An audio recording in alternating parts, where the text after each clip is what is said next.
The Wheeler family had always been the cornerstone of their community, known for their warmth, hospitality, and love for celebration. Every New Year's Eve, their house became the heart of the neighborhood, glowing with festive lights and filled with the aroma of Emily's famous home-cooked meals. Friends, neighbors, and even distant acquaintances would gather at the Wheeler residence to ring in the new year. This year was no different. On December 31st, 2024, their home was a spectacle of joy and togetherness. The living room sparkled with decorations, a towering Christmas tree still standing in the corner, its ornaments reflecting the flicker of candles and fairy lights. Outside, the chill of winter was softened by the warmth emanating from the house, both figuratively and literally. Laughter and music spilled into the quiet suburban streets, where children played with sparklers under the watchful eyes of their parents.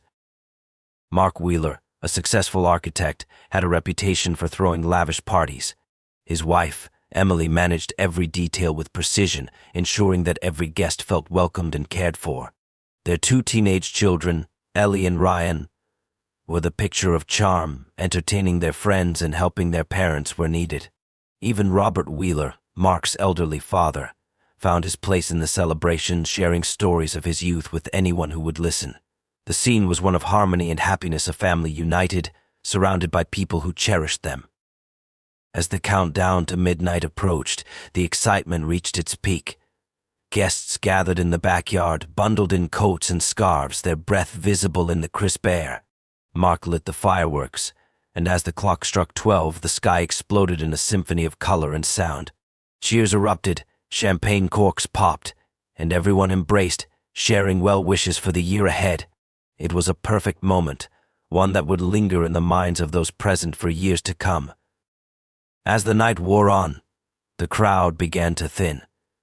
Guests thanked the Wheelers for their generosity and started heading home, their laughter and goodbyes echoing in the night. By 1:30 a.m., the house was quiet again, save for the occasional clatter of dishes, as Emily began cleaning up the remnants of the party. Mark helped her while Ellie and Ryan retreated to their rooms, exhausted but happy. Robert had already gone to bed, his usual bedtime long past. Unbeknownst to them, their perfect night was being watched. Across the street, in the shadows of a tall hedge, a figure stood motionless. Cloaked in darkness and blending seamlessly with the surroundings, the person had been there for hours, observing the Wheelers' every move. Their gloved hands clenched tightly at their sides, their breath shallow and deliberate. The figure's presence was unnerving, but no one noticed. The Wheeler family's guard was down. They were in the safety of their home, surrounded by love and the memories of a joyous celebration. As they locked the doors and turned off the lights, they couldn't have imagined that someone had already planned to turn their new year into a nightmare. The neighborhood woke up to the promise of a new year, the streets still wearing the remnants of celebration. Confetti littered driveways, and the faint scent of fireworks lingered in the air. For most, January 1st, 2025, was a day of relaxation, a time to reflect on resolutions and recover from the festivities of the night before. However, the tranquility of the morning was shattered when an early riser noticed something unusual at the Wheeler residence. A local jogger, familiar with the street and the family's friendly presence, passed by their house just after dawn. The sight of their front door slightly ajar caught his attention. It was odd for a family as meticulous as the Wheelers to leave their door open, especially on a cold winter morning. Curiosity got the better of him, and he decided to check in, assuming it was a simple oversight. Stepping onto the porch, he called out, his voice breaking the stillness. There was no response. The door creaked open further with a gentle push, revealing a scene that froze him in his tracks. Inside, the normally pristine and welcoming home was eerily silent, the air heavy with an unexplainable tension. As he stepped into the hallway, his eyes were drawn to the living room, where the first horrifying sight awaited him. Mark Wheeler lay motionless on the floor, his body contorted in an unnatural position. The faint smell of copper hinted at the violence that had occurred. Panic surged through the jogger as he stumbled backward, his mind struggling to process what he was seeing. Gathering his courage, he called out again, his voice trembling, but the house remained silent. He dialed 911 with shaking hands, his words frantic and disjointed as he tried to describe what he had found.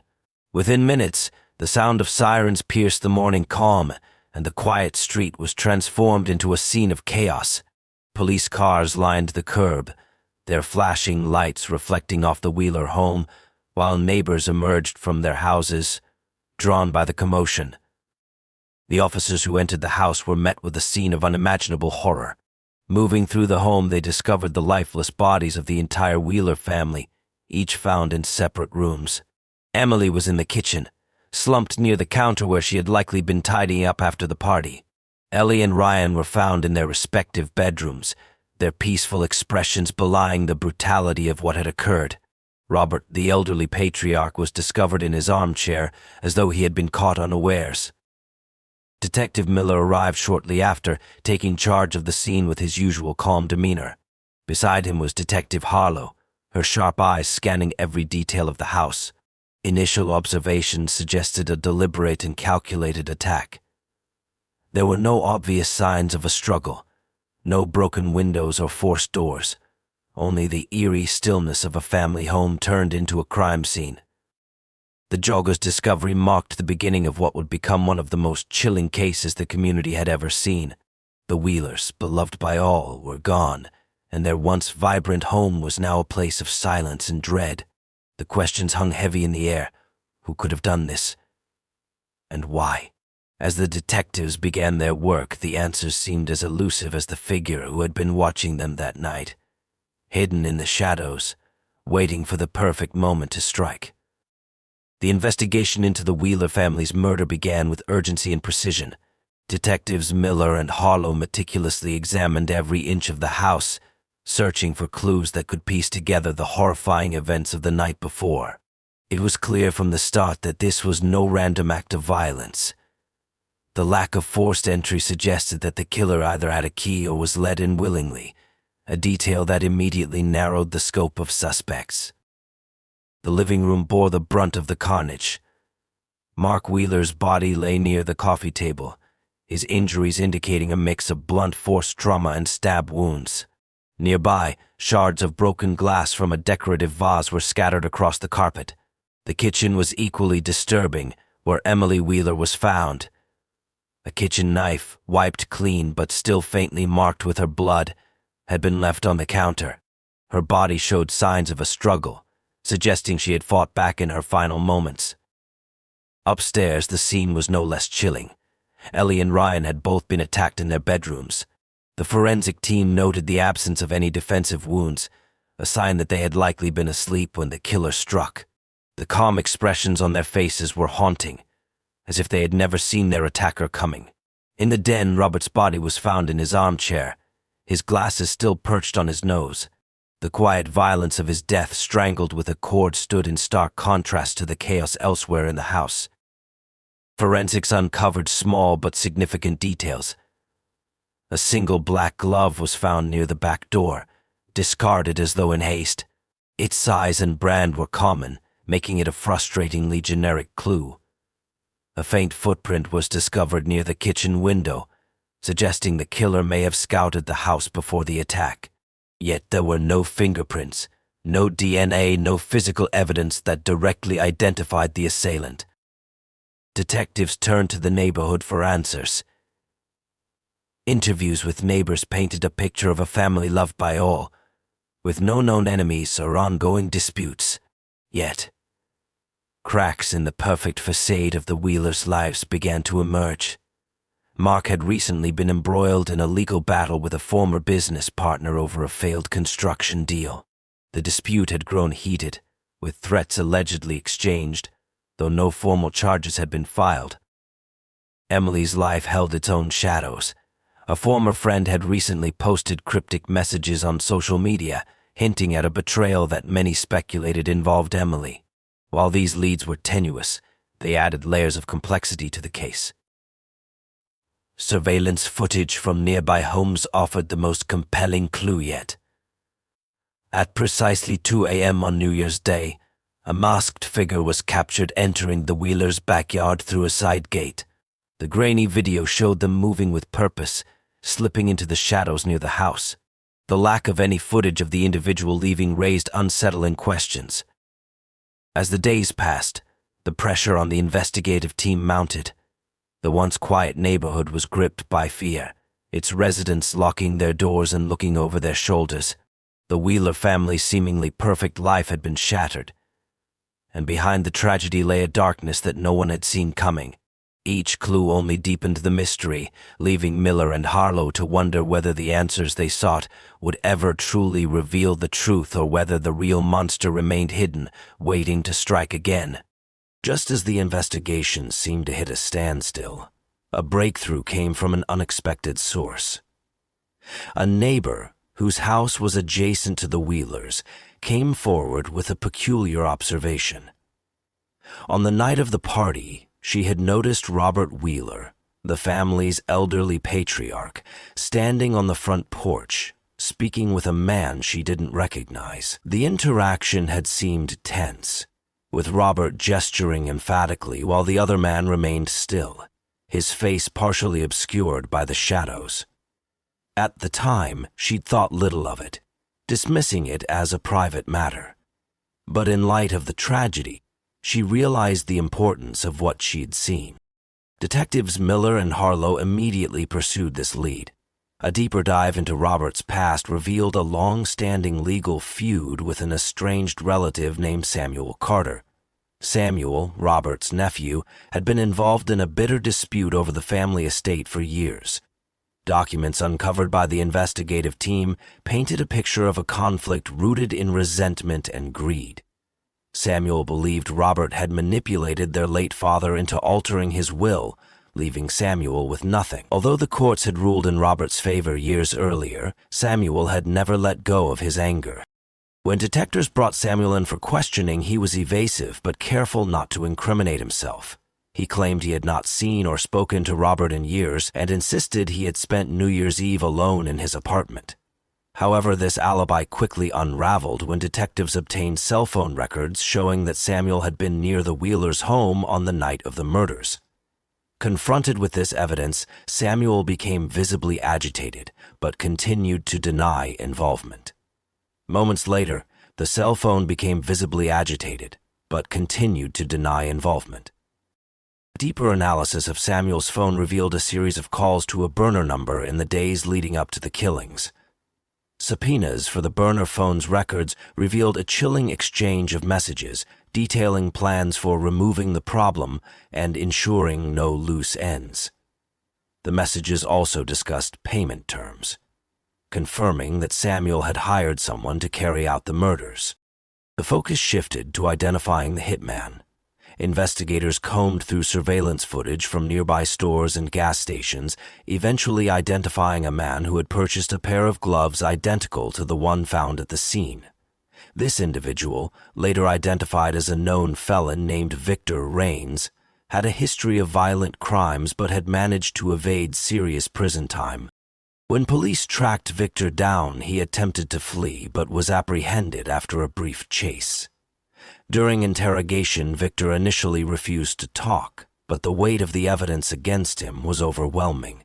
Eventually, he confessed to the killings, admitting that Samuel had hired him to eliminate Robert and anyone else in the house to ensure there were no witnesses. The payment, Victor revealed, had been substantial, enough to motivate him to carry out the horrific crime.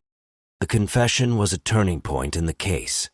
Samuel, confronted with Victor's statements and the overwhelming evidence, finally broke down and admitted to orchestrating the murders. His hatred for Robert and his desire for revenge had driven him to an unforgivable act.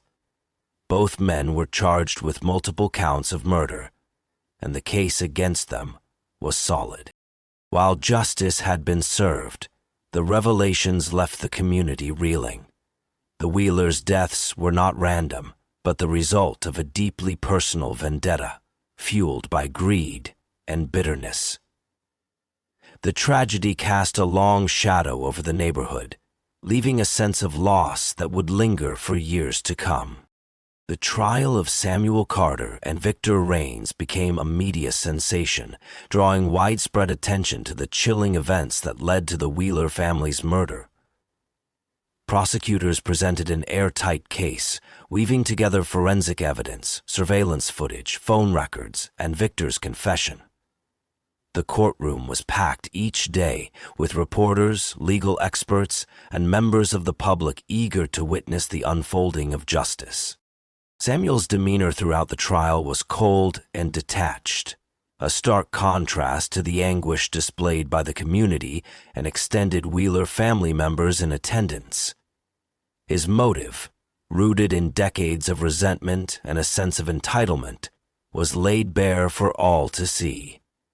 Prosecutors highlighted how Samuel's hatred for Robert consumed him, pushing him to orchestrate a plan that wiped out not just his uncle, but an entire family.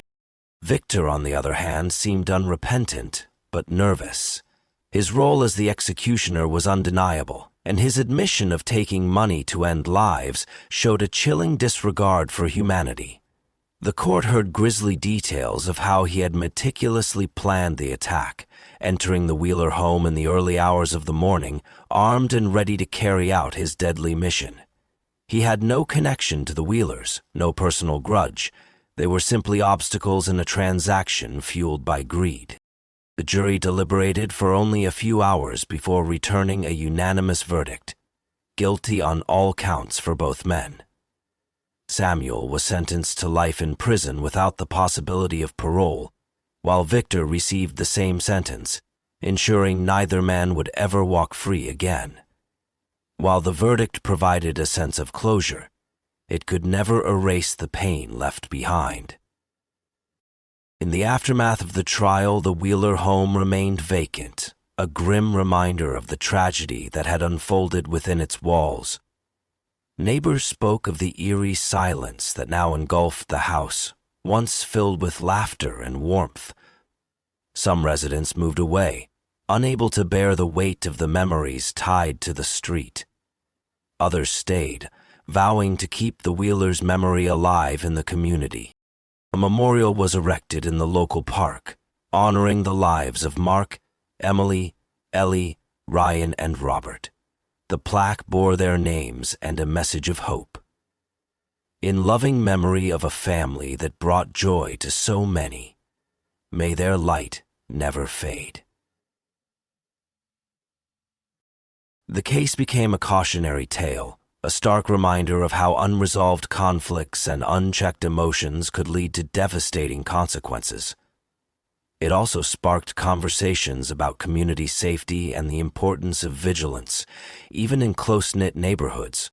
For Detective Miller and Detective Harlow, the case left a lasting impression. It was a reminder of the fragility of life and the darkness that could lurk beneath seemingly ordinary circumstances. They continued their work, each new case shaped by the lessons learned from the Wheeler tragedy. The story of the Wheeler family became etched in the annals of true crime history, a chilling example of how greed and hatred could destroy not just lives, but the sense of security and trust within a community. Though justice was served, the scars remained, a permanent reminder of the night a family's joy was extinguished in the most unimaginable way.